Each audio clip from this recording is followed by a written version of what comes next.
Hello to you all, welcome to another fortnightly update, and once again it has been quite a rollercoaster of a fortnight. I'm sure all of you have got plenty of questions around what the budget announcement from yesterday means, particularly for inheritance tax. So what we can conclude from this is, whilst the UK government have said all along that they believe their changes to inheritance tax were fair and balanced, actually the small change that we saw yesterday in terms of the spousal transfer would suggest that they perhaps no longer think this is the case.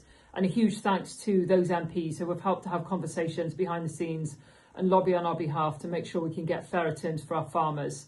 So the change that we have had is a change with the spousal transfer. This means for any widower out there, they are now able to pick up that 1 million threshold on behalf of their deceased spouse. And this is welcome news for those members who are caught in that particular predicament.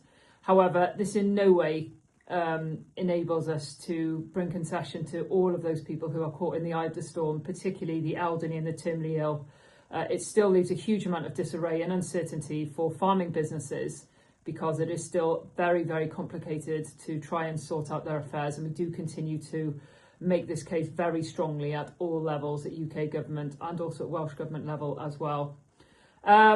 This was certainly felt in no uncertain terms at the Winter Fair, where we held a demonstration on the second day, on the Tuesday, and a huge thank you to the Royal Welsh Agricultural Society for giving us permission to take over the grandstand at their cattle ring in Hall 1 and do a display there where we had the grandstand was entirely full of members holding up cards that spelt out the letters "No IHT," and myself and the president, who was stood in the cattle ring looking up at this display.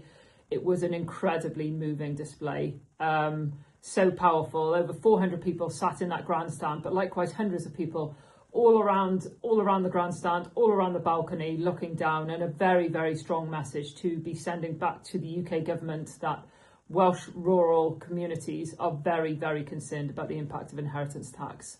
We also had a number of very useful conversations at the Winter Fair. We met with Anna McMorrin, who is the Under Secretary of State for Wales, and all of the opposition parties within the Welsh Senedd as well, to discuss matters including inheritance tax, obviously, but also the sustainable farming scheme, continued concerns around that, and also continuing the conversations around TB and water quality. So that is the update for this fortnight. If you need any more details, please do go onto the NFU Cymru website. There are lots of press releases on there and lots of links to various guidance so that you can take some extra advice, particularly for inheritance tax and for your planning for whether you wish to go into the sustainable farming scheme.